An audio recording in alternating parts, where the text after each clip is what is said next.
Vous avez des enfants et vous vous demandez quels avantages ils vous donnent pour votre future retraite. Trimestre en plus, point en plus, nouvelle surcote parentale, application à la mère ou au père, régime de base ou régime complémentaire, on clarifie tout ça ensemble dans cette vidéo entièrement gratuite. Alors pour me soutenir et si vous appréciez ce contenu, likez, abonnez-vous à ma chaîne et n'hésitez pas à partager ce contenu aux personnes que vous connaissez qui elles aussi s'intéressent à la préparation de leur future retraite. On se retrouve juste après ça.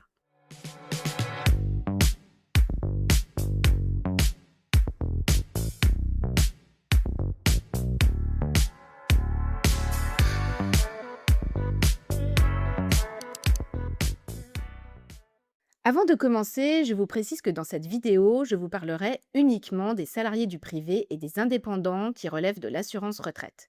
Vous allez voir que c'est déjà bien assez dense, donc j'ai pas voulu traiter tous les régimes de retraite parce que sinon, la vidéo aurait duré 3 quarts d'heure.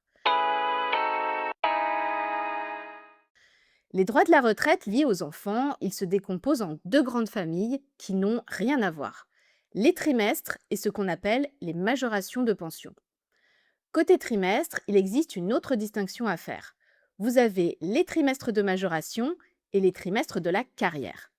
Les trimestres de majoration, ce sont des trimestres supplémentaires qui vont venir s'ajouter aux autres pour augmenter votre quota total, qu'on appelle aussi la durée d'assurance. Ces trimestres-là, sachez qu'ils ne sont pas rattachés à une année particulière. On vous les donne davantage en raison d'une situation que vous avez vécue et qui vous a empêché de cotiser normalement, comme par exemple la survenance d'un enfant. Vous ne les verrez jamais apparaître sur votre relevé de carrière comme une période de travail ou une période de chômage, mais vous les verrez à part car ils viennent en plus. On dit qu'ils viennent majorer votre durée d'assurance. Vous avez ensuite des trimestres de la carrière qui sont liés aux enfants. Ceux-là, ils sont bien rattachés à une année particulière de votre parcours. Par exemple, une dame qui a eu un trimestre de congé maternité en 1992 car elle s'est arrêtée de travailler pour donner naissance à son enfant cette année-là. La deuxième famille de droits que vous permet d'obtenir les enfants, ce sont les majorations de la pension. Donc à ne pas confondre avec les trimestres de majoration dont je vous parlais juste avant. Les majorations de pension, ce sont en fait des pourcentages qui vont venir augmenter le montant total de votre retraite. Donc par exemple, si on vous donne une majoration de 10% pour 3 enfants, et si votre retraite est égale à 1000 euros, on vous versera 1100 euros car on aura majoré de 10% votre retraite. Et la petite dernière dans cette famille des majorations de pension, c'est la surcote parentale issue de la réforme des retraites de 2023. Alors là, on a affaire à un dispositif complexe qui vient s'ajouter à un ensemble déjà pas très lisible pour les gens et je vous décrypte cette surcote en détail qui d'ailleurs, vous allez le voir, vient d'être malgré elle un peu malmenée par la suspension de la réforme des retraites votée en fin d'année 2025 dans la loi de financement de la sécurité sociale pour 2026. Il existe trois types de trimestres de majoration liés aux enfants. Les premiers, les plus répandus et les plus connus, ce sont les trimestres pour enfants classiques. On en donne 8 par enfant et on les donne presque exclusivement aux femmes. En réalité, dans ces 8 trimestres, vous avez 4 trimestres de maternité qui reviennent à la mère du fait de l'impact de la grossesse et de l'accouchement sur sa carrière, et sachez qu'elle y a droit même si l'enfant est né sans vie. À cela s'ajoutent 4 trimestres pour l'éducation ou au titre des démarches d'adoption d'un enfant, dont 2 sont réservés à la mère et les 2 autres peuvent éventuellement être partagés avec le père. Donc la mère lui en donne un et se retrouve avec 7 trimestres pour un enfant, ou bien elle lui en donne 2 et se retrouve avec 6 trimestres. Mais attention, ce partage qui permet au père de récupérer 2 trimestres d'éducation ne concerne que les enfants nés à compter du 1er janvier 2010. Et de plus, ce partage doit s'effectuer dans le délai très court de 6 mois entre les 4 ans et les 4 ans et demi de l'enfant. Donc vous imaginez bien qu'en général, quand on est jeune parent, on n'est pas du tout au courant de cette possibilité car on ne s'intéresse pas vraiment à sa future retraite. Donc je suis sûre que très peu de pères bénéficient du partage des trimestres et en plus, très sincèrement, c'est pas quand son enfant a 4 ans qu'on a suffisamment de recul sur sa fin de carrière pour juger de l'opportunité de l'opération. Si vous êtes concerné cependant, je vous mets en bas de cette vidéo en description le formulaire à remplir pour demander le partage des trimestres. Mais attention, ce formulaire n'a pas été mis à jour et vous indique que le père peut obtenir jusqu'à 4 trimestres alors que la réforme des retraites de 2023 a modifié la règle. Donc c'est bien au maximum 2 trimestres qui peuvent être récupérés par le père. Pour bénéficier des 4 trimestres d'éducation, il y a quelques conditions à garder en tête. Le parent qui a les trimestres doit avoir résidé avec l'enfant au cours des 4 ans suivant sa naissance ou son adoption, et si l'enfant décède avant ces 4 ans, les trimestres sont attribués quand même. Le parent ne doit pas avoir été privé de l'autorité parentale, ni avoir été condamné à un délit ou un crime contre l'enfant. Et enfin, les deux parents doivent au moins valider 8 trimestres d'assurance dans un régime français ou européen, même si c'est seulement la mère qui prétend aux 4 trimestres. Dans ce petit tableau, je récapitule les modalités de ces trimestres pour enfants et je vous invite à mettre la vidéo en pause si vous le souhaitez. Les deuxièmes trimestres de majoration liés aux enfants sont les trimestres de congé parental. Ils sont accordés au parent qui a cessé son activité pour s'occuper d'un jeune enfant, donc qui peut être la mère ou le père. Attention, la cessation d'activité doit être totale. Un temps partiel demandé pour s'occuper d'un jeune enfant n'y ouvre pas droit. Le nombre de trimestres attribués correspond à la durée effective du congé de date à date, à raison d'un trimestre par tranche de 90 jours. Donc par exemple, un congé parental de 18 mois ouvre droit à 6 trimestres.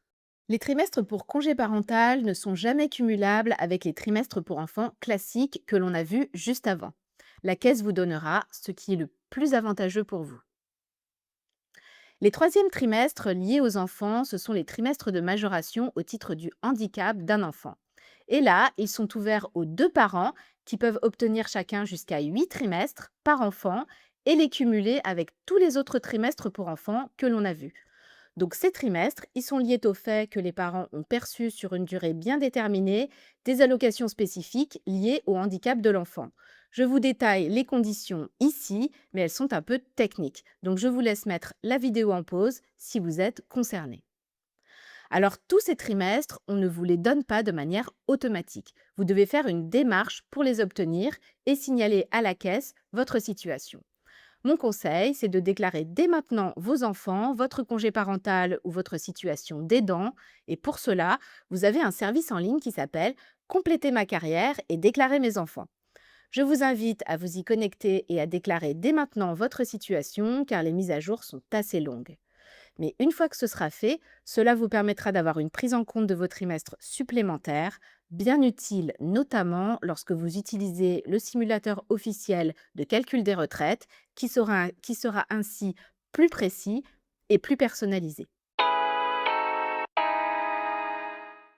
À côté des trimestres de majoration, vous avez aussi des trimestres liés aux enfants qui vont s'intégrer à votre carrière sur certaines années de votre parcours.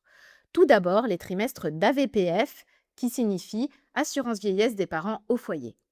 L'AVPF, c'est un dispositif auquel on vous fait adhérer automatiquement sous certaines conditions pour vous permettre de valider des trimestres. Elle concerne les parents qui ont peu de ressources et qui perçoivent certaines prestations familiales car ils s'occupent d'un enfant en bas âge ou bien en cas de famille nombreuse. Les trimestres d'AVPF sont donc attribués automatiquement et vous les voyez sur votre carrière de cette manière. Alors non seulement la VPF permet de valider des trimestres, mais en plus, vous bénéficiez d'un revenu qui comptera dans le calcul de votre pension si toutefois il entre dans vos meilleures années de carrière. Sachez que la VPF concernait également les parents qui cessaient ou réduisaient leur activité pour s'occuper d'un enfant handicapé, mais depuis le 1er septembre 2023, ces derniers sont désormais basculés vers un autre dispositif entièrement dédié aux aidants, appelé l'AVA, l'assurance vieillesse des aidants.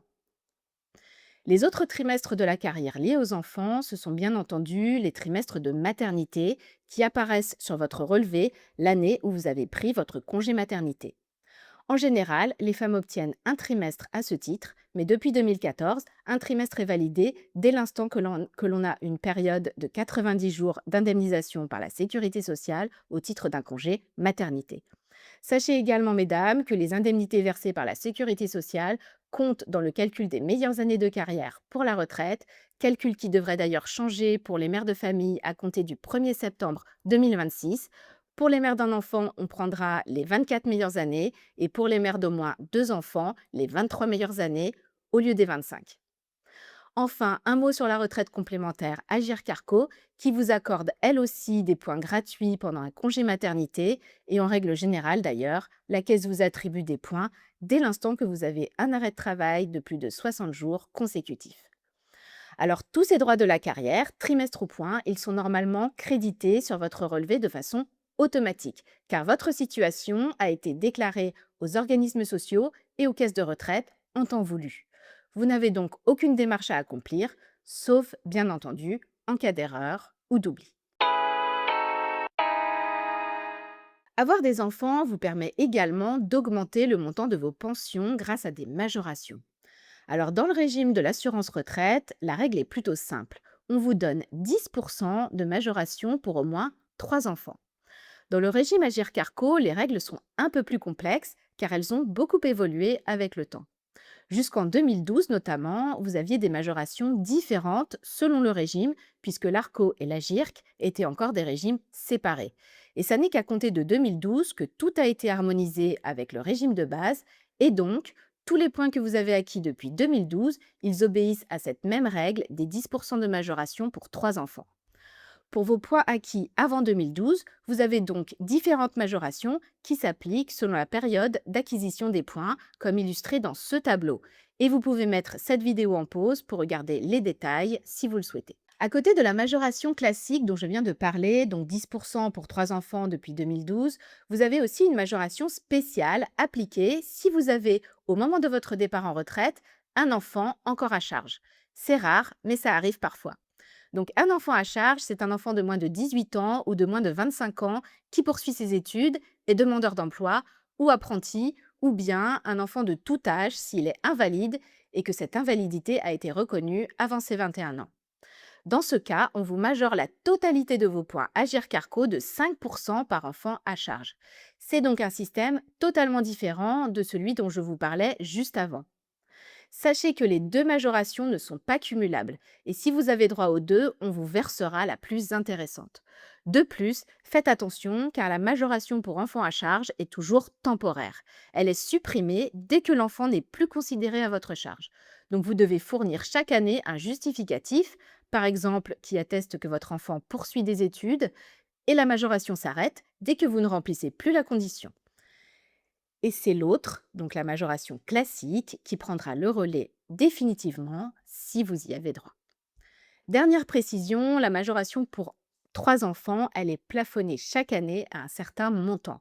Donc si vous touchez une pension Agir Carco très élevée et que vous avez plus de 3 enfants, vous atteindrez sûrement le plafond qui est en 2026 d'environ 200 euros bruts par mois, soit à peu près 180 euros net par mois.